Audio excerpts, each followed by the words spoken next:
struggle in life. He's going to deal with some of those struggles or questions that people sometimes bring when they're struggling, when they're having problems with what's happening in their life. But I want you guys to go in your Bibles to the book of Psalms before we get into Ecclesiastes. Psalm 73. And there was a man named Asaph that struggled.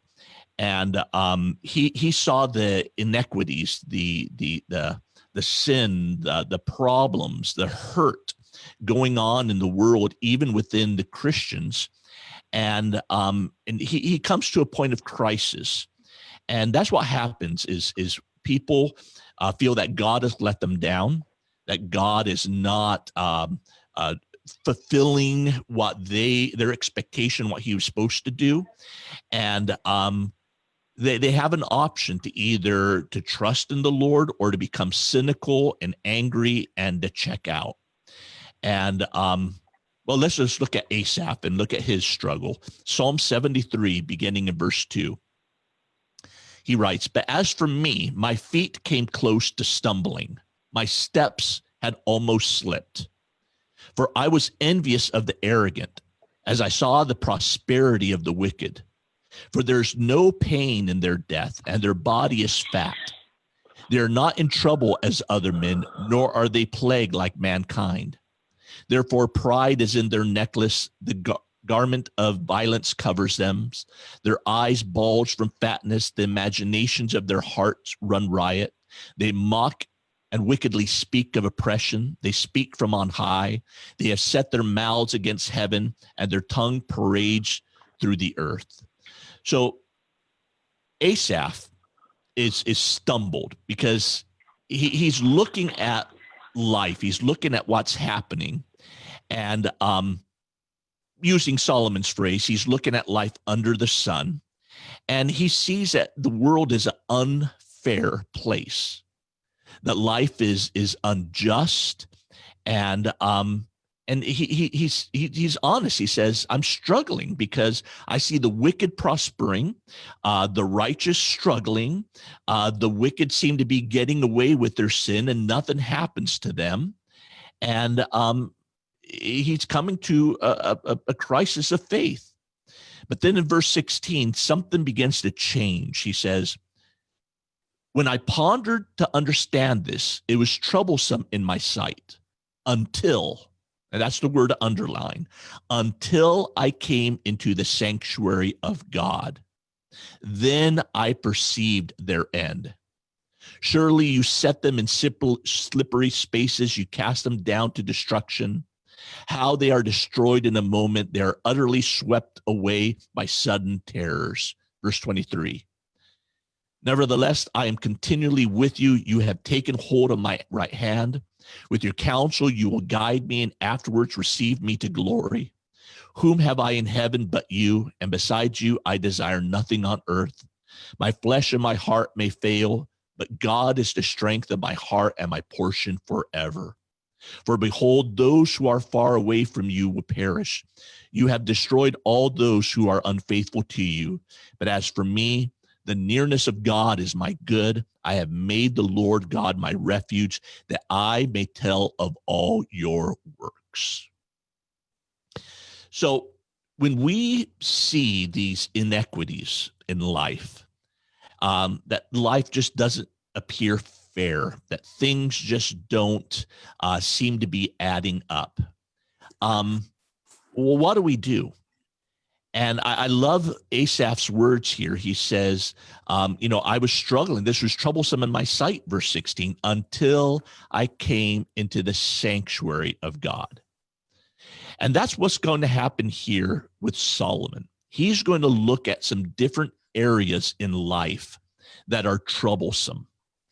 And he will make a statement and he will present the problem, a problem that maybe we have dealt with or we know people that are dealing with this problem.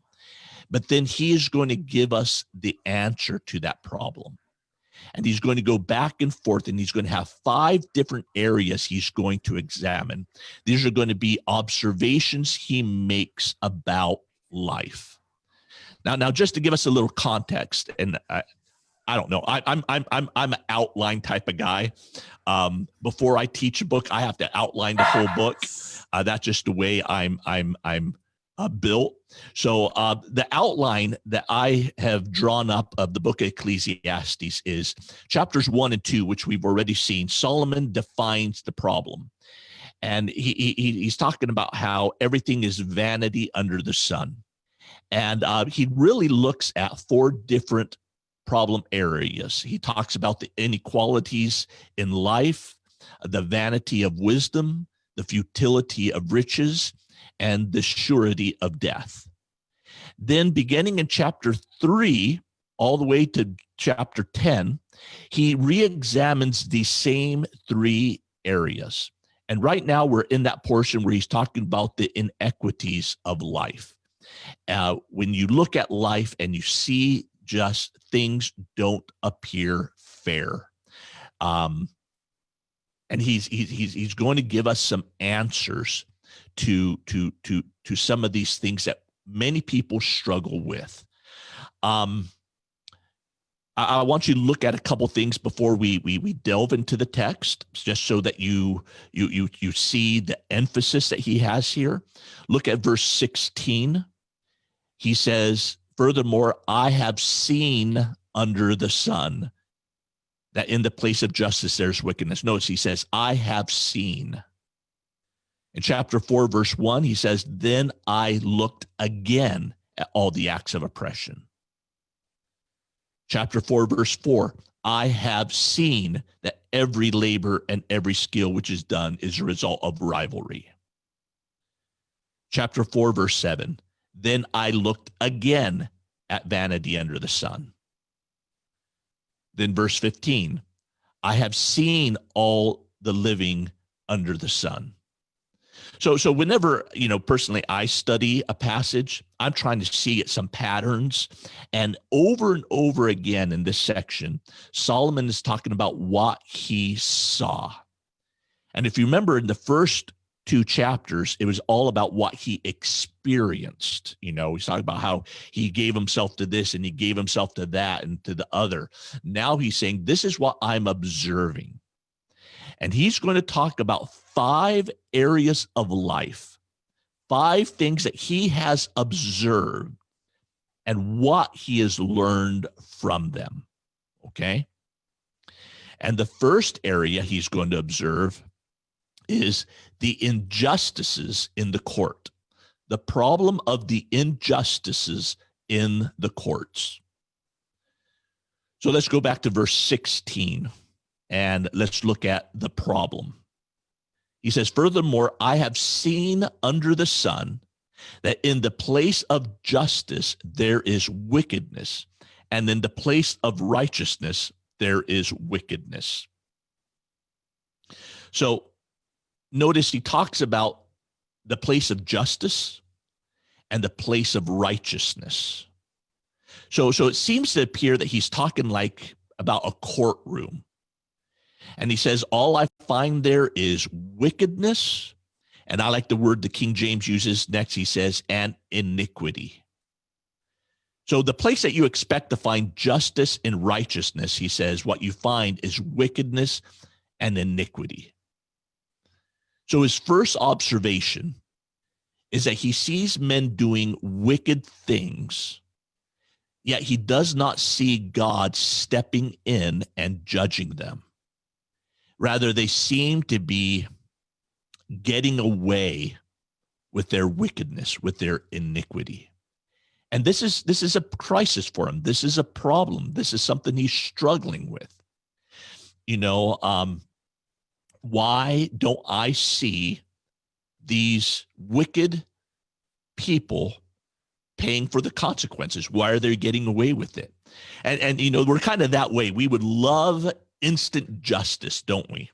We would love to see that guy that almost runs us off the side of the road gets hit by a meteor, seconds afterwards, or that guy that curses you out, that after he does that, a bunch of teeth fall out. We would love that.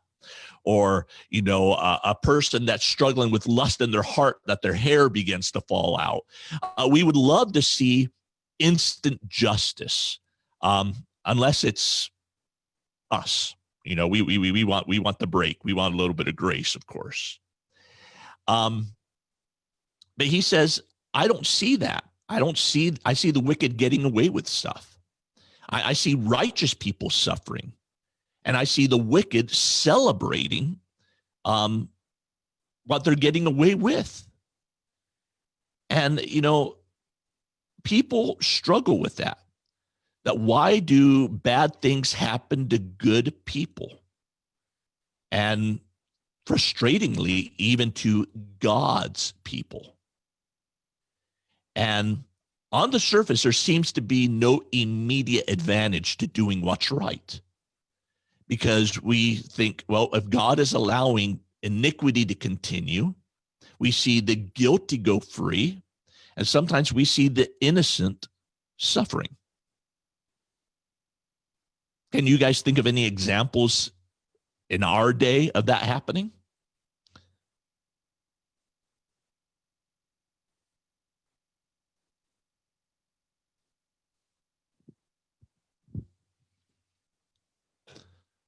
Of the wicked getting away with their wickedness, the righteous maybe suffering for their righteousness?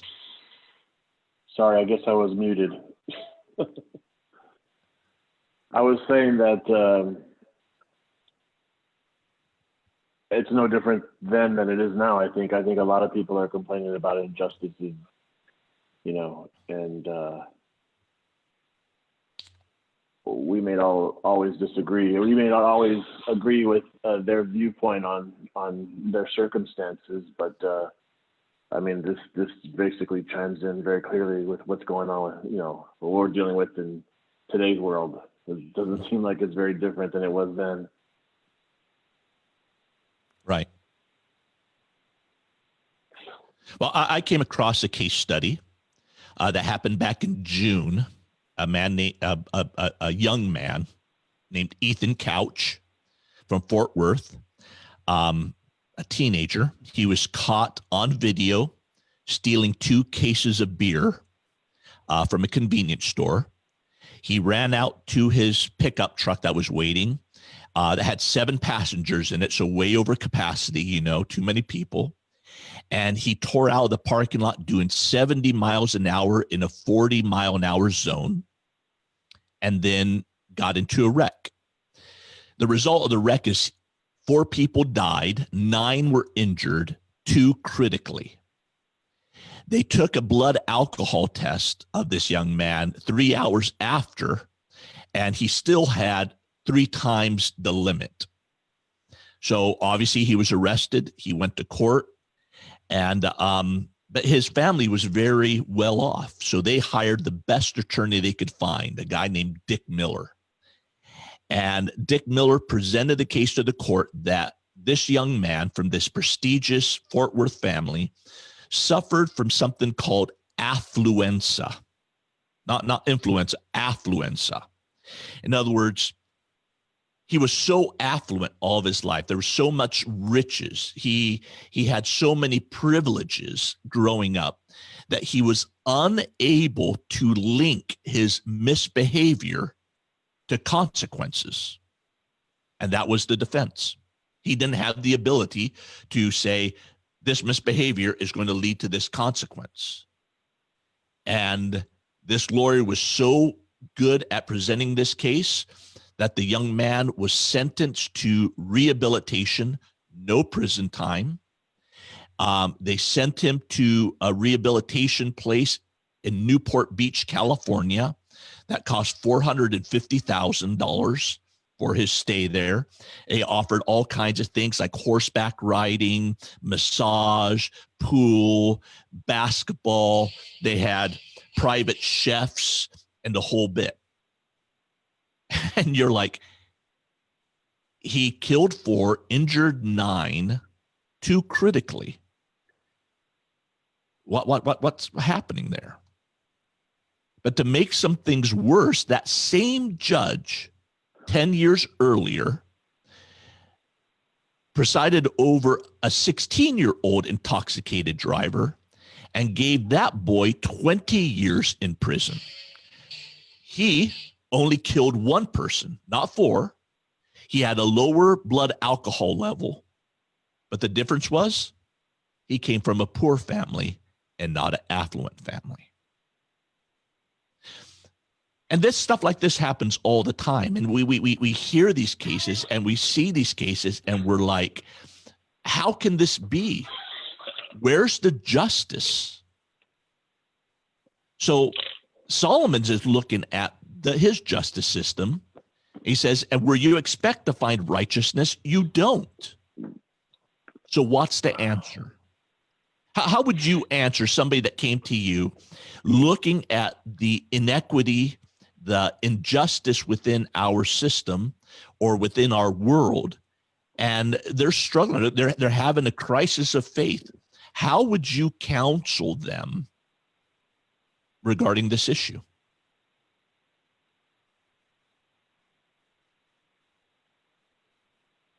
I think it's easy to say God would judge, but I think we can all agree that that person probably wouldn't accept that as an answer. Mm-hmm. But you know what? That is the answer. Yeah. Look at verse 17. I said to myself, God will judge both the righteous man and the wicked man. For a time, for every matter, and for every deed is there. His conclusion is that is where that's the answer. Yeah, you're right. It might not satisfy everybody because, again, we want the meteor to strike the person who cut us off. We want to see it right then and right now. But he's saying God will ultimately judge that person. God will hold them, make them give an account. You know, it's an important lesson for us to learn that life is not fair. There is injustice in the world. And the truth is, the sooner we find that out and we accept it, the better off we'll be. So how do we respond? Well, knowing that God will judge the world, he will judge the righteous, he will judge the wicked. And that fact should give us some peace that there will be a day that God will punish evil. Let me read some verses to you guys. Romans 12:19. He says, never take your own revenge, beloved, but leave room for the wrath of God, for it is written, vengeance is mine, I will repay, says the Lord. Acts 17:31 says, because he has fixed a day in which he will judge the world in righteousness through a man, that's capital M man, whom he has appointed, having furnished proof to all men by raising him from the dead. Paul wrote to Timothy in 2 Timothy 4:1, I solemnly charge you in the presence of God and of Jesus Christ, who is to judge the living and the dead, and by his appearing in his kingdom. Hebrews 9:27 says, inasmuch as it is appointed for men to die once, and after this comes the judgment. So yeah, you're right. And Ray, that is the answer. And that God is ultimately going to hold everybody to an account for the way they lived and for their righteous deeds and unrighteous deeds. But the big question is, well, how does that help me right now? How does that help me dealing with my situation, my inequity, the troubles I'm going through? How is that going to help me? Well, Solomon explains in verse 18 of Ecclesiastes 3. I said to myself concerning the sons of men, God has surely tested them. What's a test? He says, in order for them to see that they are but beasts. For the fate of the sons of men and the fate of beasts is the same. And as one dies, so dies the other. Indeed, they all have the same breath, and there is no advantage for man over beast, for all is vanity. All go to the same place. All came from dust, and all return to the dust. Who knows the breath of man ascends upward, and the breath of beast descends downward to the earth? So basically, he's saying we're all going to die. And one day we will have to face our Creator. So when we see injustice in the world, it can shake our faith. It can shake us to the core. But we need to remember, first of all, that God is judge and he will hold everyone to an account. And in the meantime, he will test. And the test is that life will come to an end. So what do we do, though, in the meantime? Verse 22, he says, I have seen that nothing is better than that a man should be happy in his activities, for that is his lot. For who will bring him to see what will occur after him? So he basically says, we're all going to die, and God is going to judge. So in the meantime, enjoy your work. Enjoy what you do. Enjoy life. You can't do anything about the injustices in the world. I mean, we can, do our social activism, and we can try to, vote for people that are going to uphold godly standards. And we can do some things, but there's always going to be injustice in the world. And he says, you know what? Then find your joy in what you do. Find something to enjoy in life. You can't necessarily do anything. There's always going to be injustice in the world, but don't let that rob you of joy. Go on, he says. Enjoy the moment. Don't let that embitter you. Don't let it anger you. Don't let it steal you of enjoying the moment and enjoying life. Okay?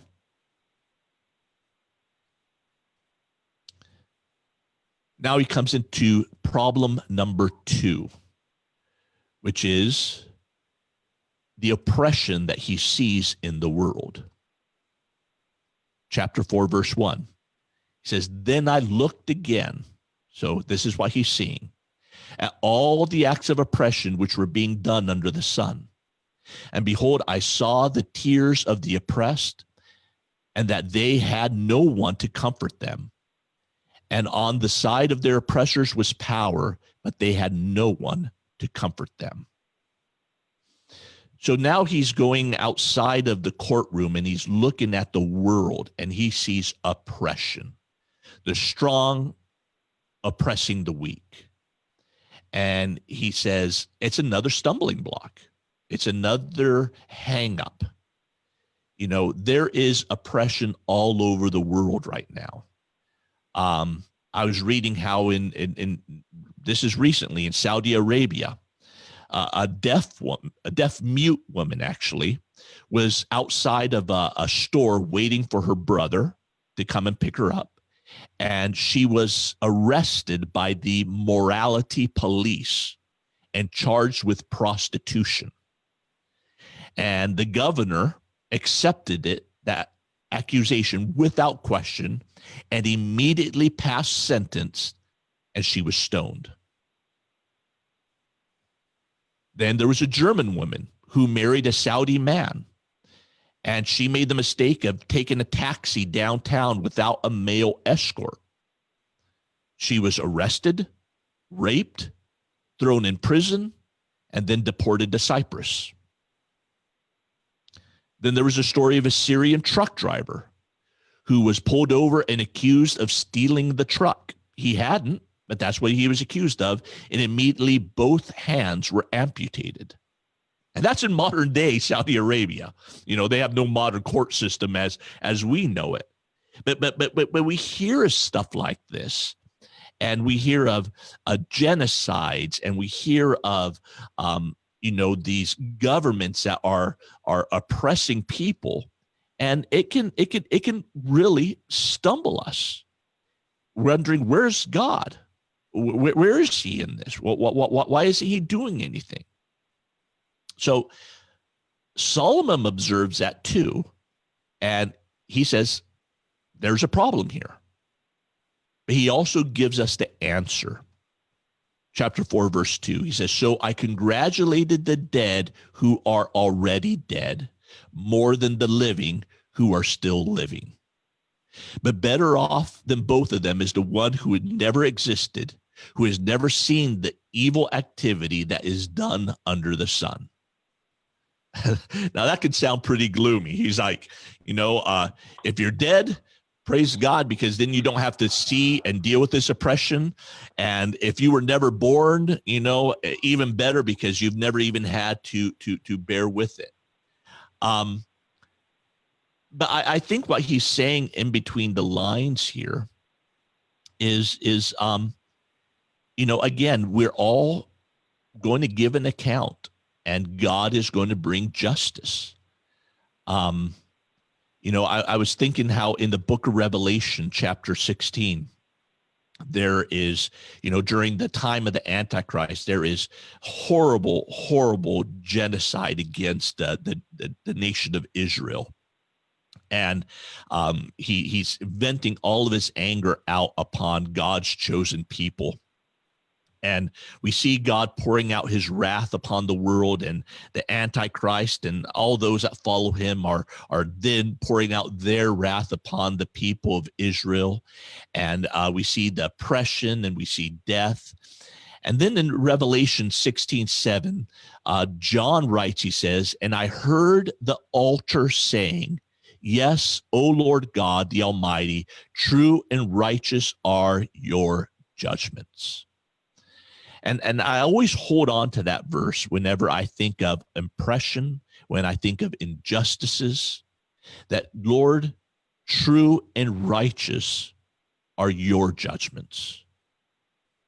But the interesting thing in here is it says that the altar cried out. Altars don't talk, but this one does. Now, I don't know whether it's real or it's symbolic, but I was like, well, what does it mean that the altar was saying, "Yes, O Lord Almighty, true and righteous are your judgments"? Well, the altar is always symbolic of the cross. Whenever you see an altar, it's always symbolic of the cross being the ultimate altar upon which the Lamb of God was sacrificed. And when I see inequities, when I see oppression, and I don't understand it, and I feel tempted to blame God, or to complain to God, or to question God, or shake my fist in frustration at God, the altar, the cross tells me, righteous and true are your judgments. Righteous and true are your ways. When I struggle to understand, the cross tells me, righteous and true are your ways. That means I need to look at the cross and what Jesus did there in giving his life and offering his life and pouring out his life for my salvation. And he said, "I will go to the cross voluntarily. I will go joyfully," says the book of Hebrews, "for your well-being, Greg, for your salvation, so you can be forgiven and you can live eternally in heaven." And when I'm in the middle of a crisis due to oppression, due to inequities that I see in this world around me, I need to look at the cross in the middle of my struggle, in the middle of my trial. And I look at the cross, and I look at I look at Jesus who gave his life for my well-being. And then I have to say, why should I doubt that he doesn't have my well-being in sight right now? It all goes back to the famous verse that we all love, Romans 8:28. "For God causes all things to work together for good to those that love him, are called according to his purpose."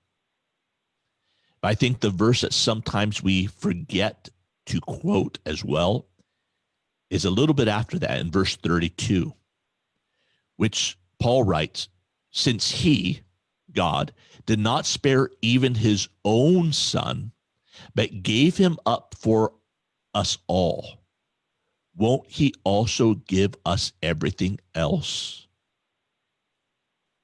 So if he was willing to give up his son, his own son, for our well-being,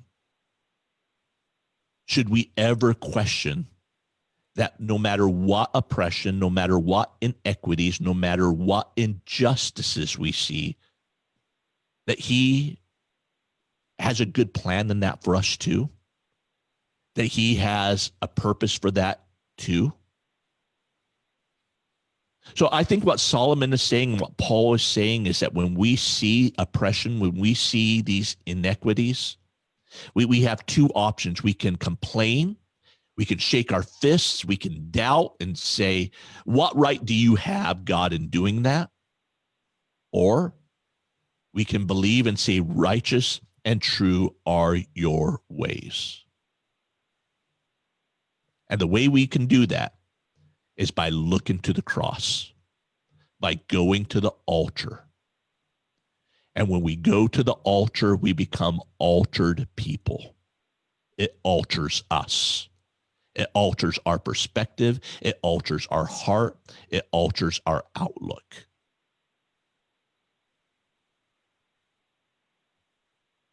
Number 3, now he deals with the problem of rivalry at work.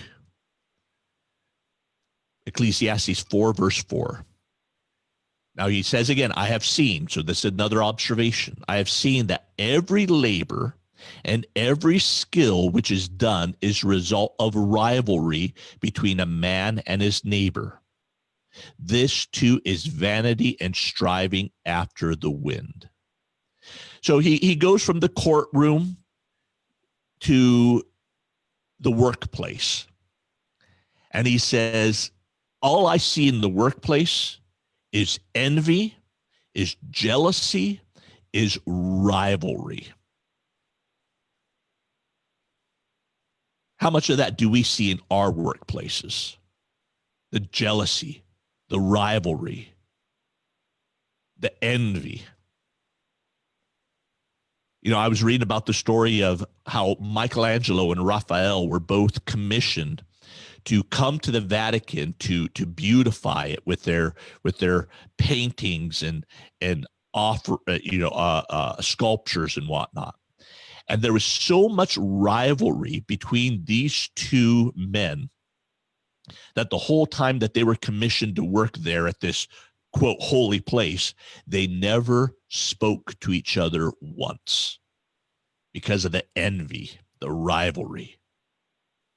One survey found that 2/3 of people feel professional jealousy toward friends who've made their own working life feel bland. So 2/3 of professionals feel jealousy of their friends because they think their jobs, their friend's job is much better than what they have to do. 3/5 feel jealousy of colleagues who are making it up the career ladder faster than them. So Solomon is making this observation, even in the workplace, I see this jealousy, this rivalry, this envy that people have toward one another. So what's the answer to that, guys? When we see envy, when we see rivalry, backbiting, attacking, one-upmanship, what's the answer to that? If you were counseling somebody who is having a crisis because they see this in the workplace, it's making them stumble, how would you counsel them in that situation?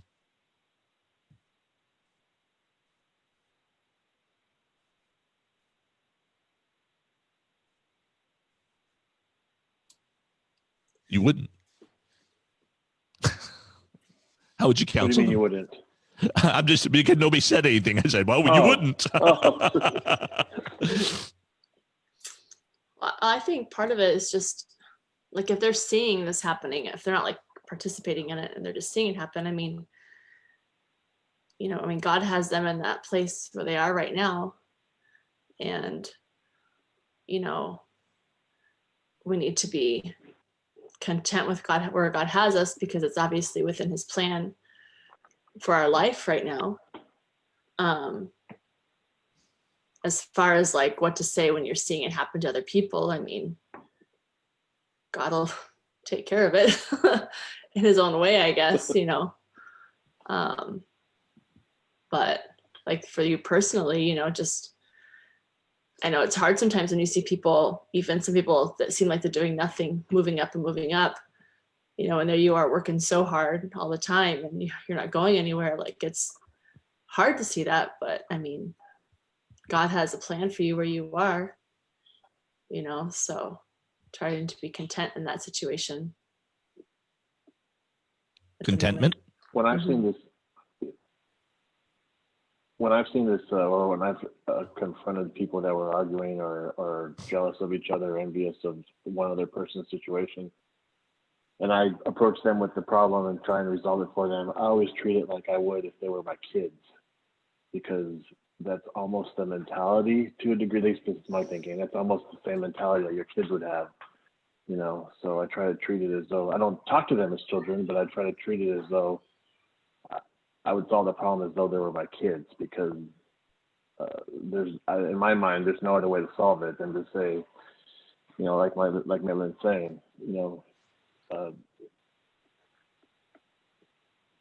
one person is better off than the other, but that doesn't necessarily mean that the person who is envious or jealous, that their time's not going to come. We're all basically on God's timeline, and you know, envy's not going to get us anywhere, and neither does arguing. Mm-hmm. Okay, so let's see what Solomon counsels here. Verse 5.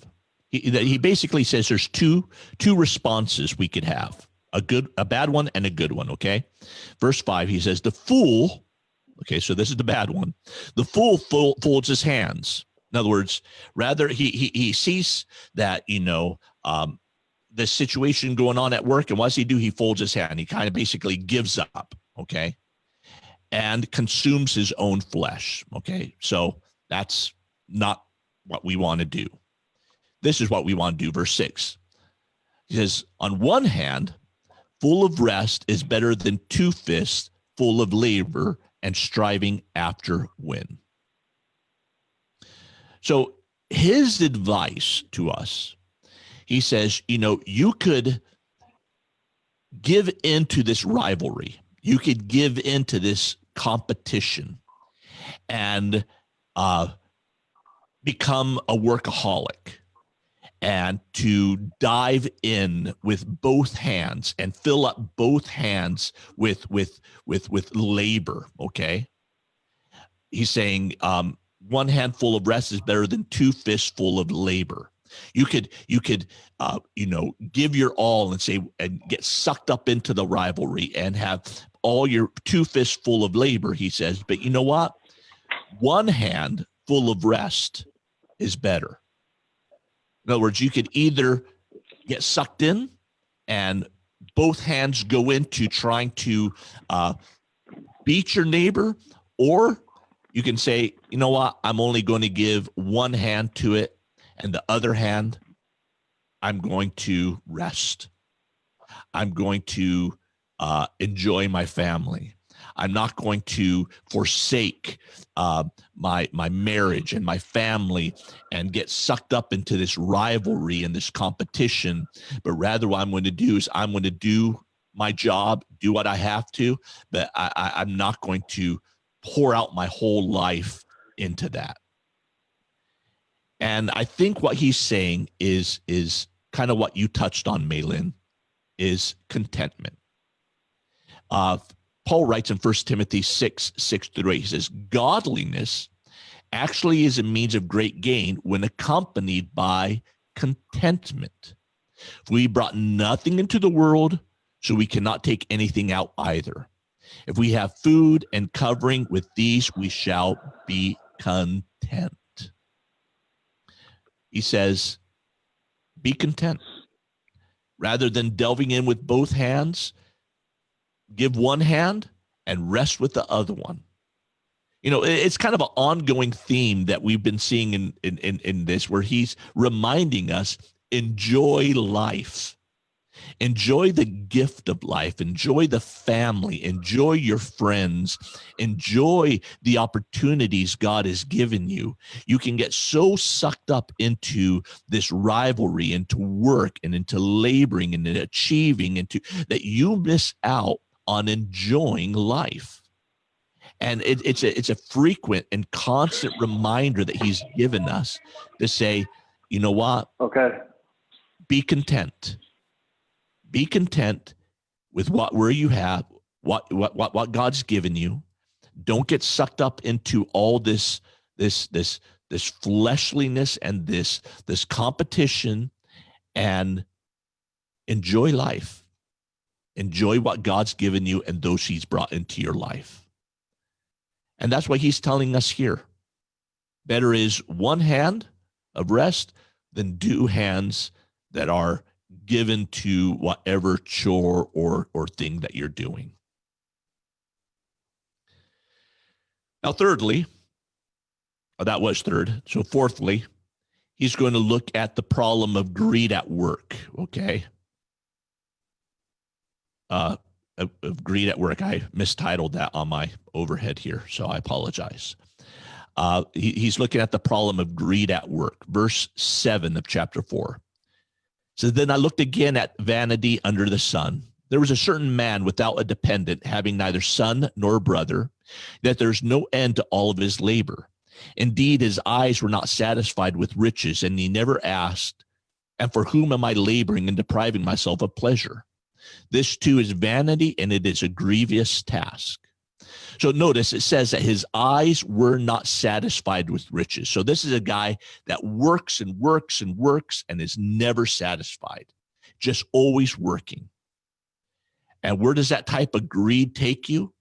Well, in verse 8, he says he was without dependent, having neither son nor brother, yet there was no end to all of his labor. So he was so focused upon what he was doing that he never asked, who am I doing it for? He found himself alone. He didn't have brother or son or dependent or anybody. Now, whether that means that he didn't have a biological brother or son, or does that mean maybe that he neglected those relationships? He neglected his spouse. He neglected the time with his kid or with his brother. He didn't build that relationship. But the point is, he's given so much to his work, the greed and wanting to accumulate, that now he finds himself all alone with no one to share it with. Like, what's the benefit? What's the purpose of it all? So he's warning us of this problem of being so focused upon our profession, so focused upon achieving these goals, these material goals, that we neglect the people that are around us, that we find ourselves then alone. And he says that's vanity. It becomes a grievous task. So what is the solution?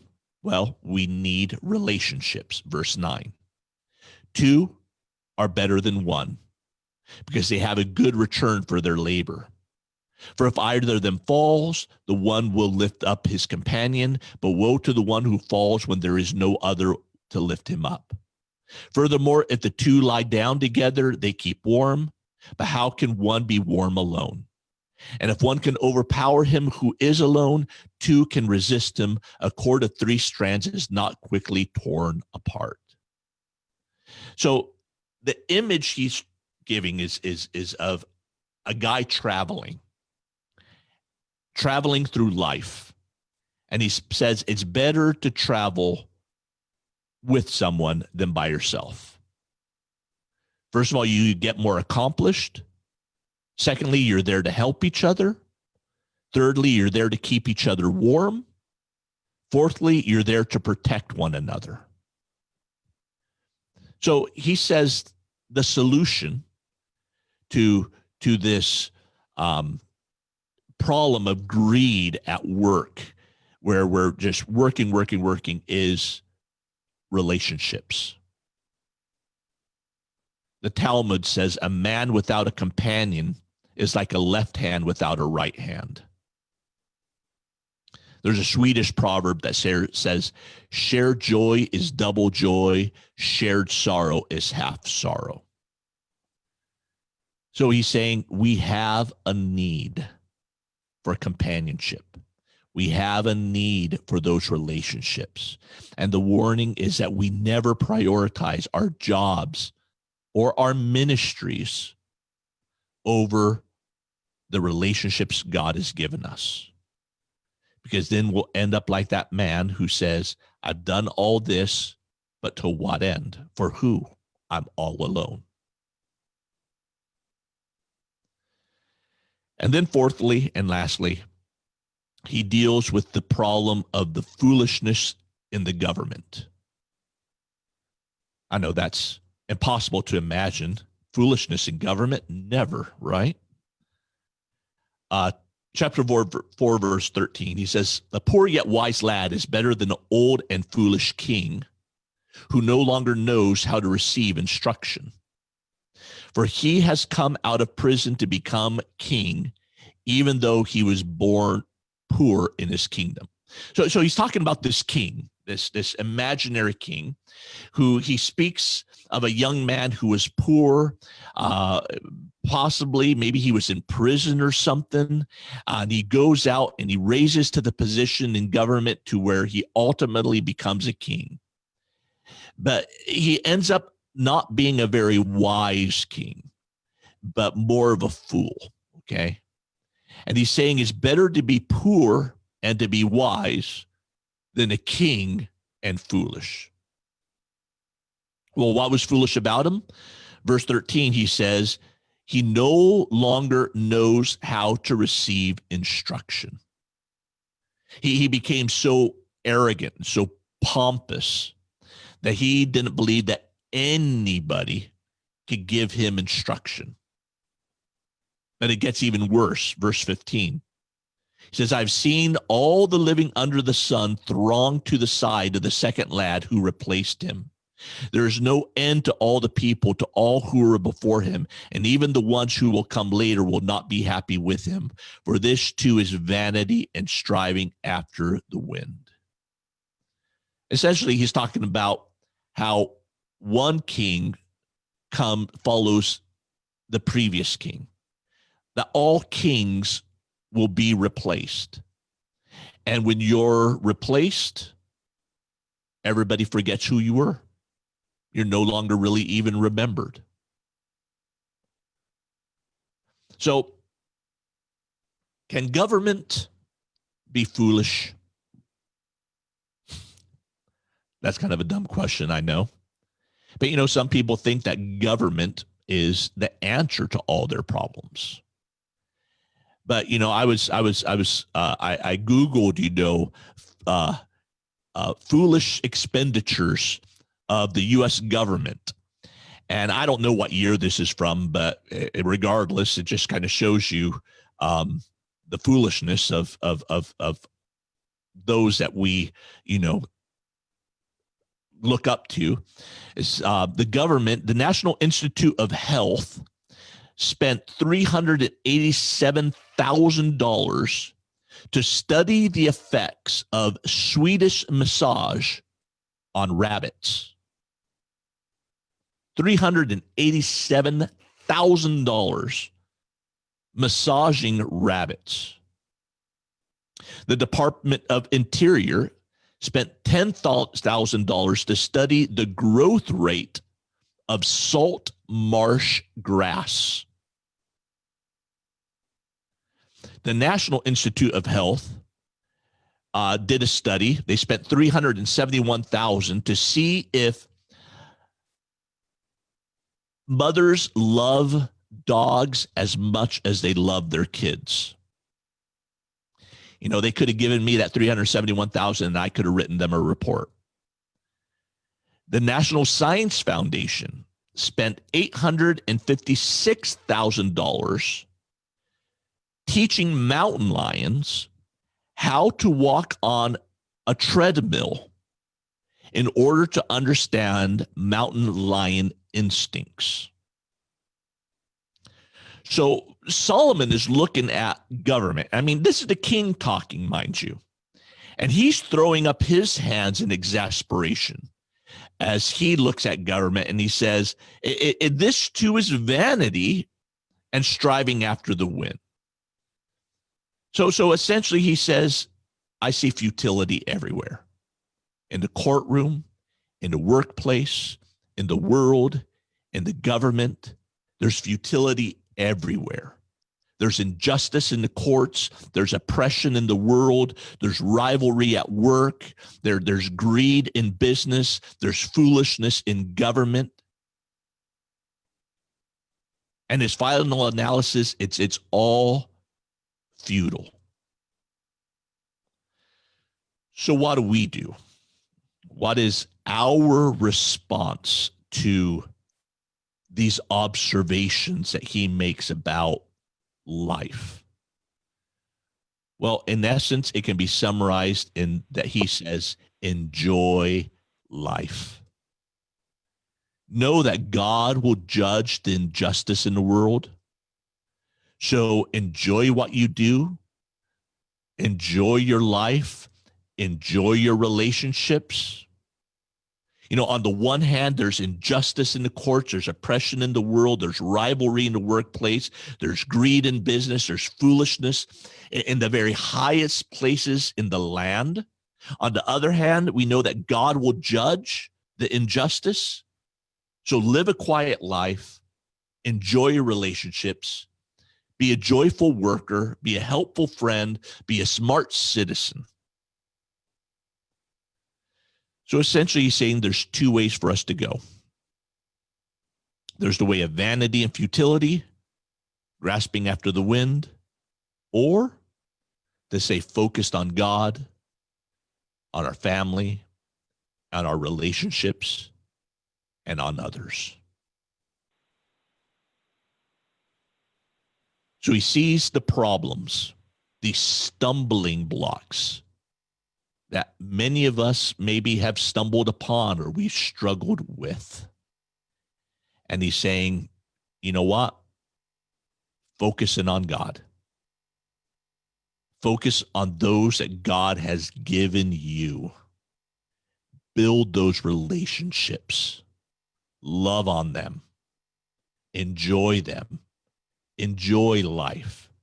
Don't let these things steal you of the joys of life. They're going to be there, and God will make it all right when he comes and establishes his kingdom. But in the meantime, don't let them burden you. Enjoy God. Enjoy one another. Do you guys have any comments on that? That's the best thing I've heard all day, honestly. I mean, it sounds at least for the most part, this book is finally taking a turn for the better.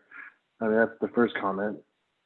The second comment is two people keep sticking out, at least in this one chapter, is Ebenezer Scrooge, right? His life. We all know who Ebenezer Scrooge is. Guy who worked himself to the bone, and then didn't find out to the end that he should have done exactly what it says in 322, right? Enjoy what you have. So I guess the motto of this chapter is you can work yourself to the bone, or you can enjoy what you have. You know? And I think, you know, and in the most practical sense, as I've been reading through Ecclesiastes, it's kind of coming down to that, where he's just like, you know what? Yeah, life kind of, and forgive the word, life sucks. But you know what? Yeah. Enjoy it. I mean, enjoy what you can, you know. We see inequities in life. We see, you know, oppression. We see all this stuff going on. And he's like, you know what? Go buy yourself half gallon of Rocky Road and just enjoy it, because there's nothing you can do about it, you know? Right. Like I was having a discussion yesterday with somebody, and in the end, what I was trying to explain to them is that because they were basically what you brought up at the beginning of this. Why does bad stuff happen to good people? You know, and the long and short of my answer to him was there are no such thing as good people. We're all sinned, right? And in the end, I guess in the end, my conversation with him was exactly what we just came up with, right? Enjoy what you have, and don't be concerned about the rest. You know, the Bible tells us there's going to be poor. We're never going to solve the poverty problem in the world because the Bible tells us that there will always be poor people. So, you know, this is a good one because it was really, at least it was somewhat uplifting today. Like, okay, if all I have to do is enjoy what I have, I think I can do that. You know, and if we lose everything and start over, then I guess I'll have to learn how to do that too.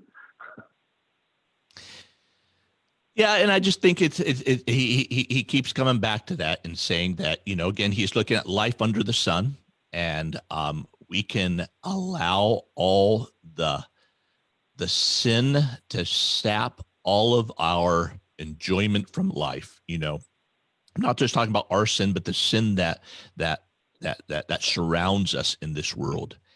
And I mean, Right. we can all get really down. We can get you know, you look at, you know, just turn on Fox News for an hour.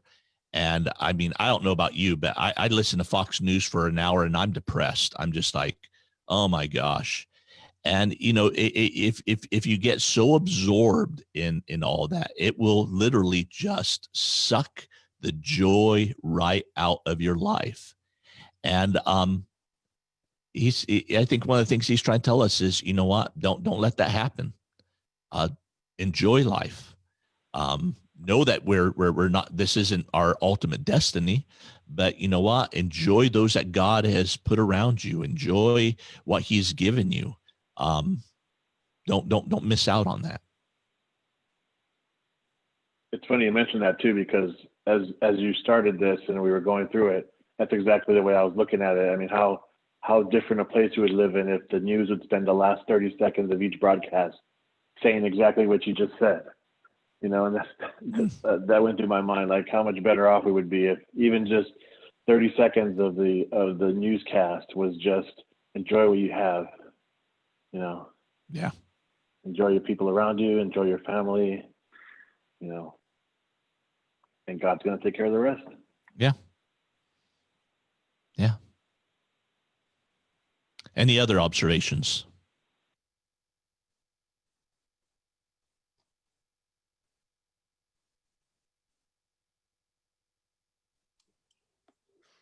Well, I think it's just, again, something that's just so applicable in our lives today. Like the way you put it, you know, because I think it is things that people, you know, we struggle with, you know, greed, and, you know, and jealousy and envy, and maybe not to a point of where it's like obvious to other people, but I think in our hearts, you know, we'd be lying if we said that we didn't ever feel that, you know. And I think it's something, you know, just a good reminder, you know, like you said, that just enjoy what you have, you know, and being envious and jealous isn't going to change anything. If anything, it's going to make your life more miserable. Mm-hmm. So you might as well just enjoy what you have and let God take care of it. And I like what you said, that, you know, when we go to the altar, it alters our life, you know. And I think that's what we need to do, is just bring that stuff and lay it at the feet of the cross, you know. And that's what it's there for, you know. It took away our sins, and come to it and seek forgiveness and take the load off of your shoulders, and then enjoy what you have around you. And ultimately, the cross is that message that God will make all things work together for good, you know. Mm-hmm. All the injustice, all the oppression, all the rivalry, all the greed, all the foolishness, God will make it work together for good. Yeah. Yeah. Okay, guys. Well, next time, what we're going to do is we're going to finish off chapter 4. So the remaining verses in chapter 4 is going to be our focus of study for next time. Okay. So you can read that. I will get a study guide out to you guys this week on that. And that way you can prep for it. And that will be our focus for next week. Okay. Awesome. Okay, guys. Well, Lord bless you. Hope to see you guys on Sunday. We're going to continue, and we're going to be wrapping up chapter 4 of Romans, talking a little bit about faith and what faith is and what faith is not, and how faith works, if you would. And it should be a challenging and interesting study, because I think many times we have a confused notion of what faith is really about. And I think it's going to be real edifying for the body of Christ to understand what faith is. So Lord bless you guys, and hope you have a wonderful week. And if I don't see you on Sunday, then I'll see you online. Okay? All right. Thank you. Awesome. God Thank bless. you, Ed. God bless you guys. Have a good Good one. night. Thank you. Take care. You too. Good night.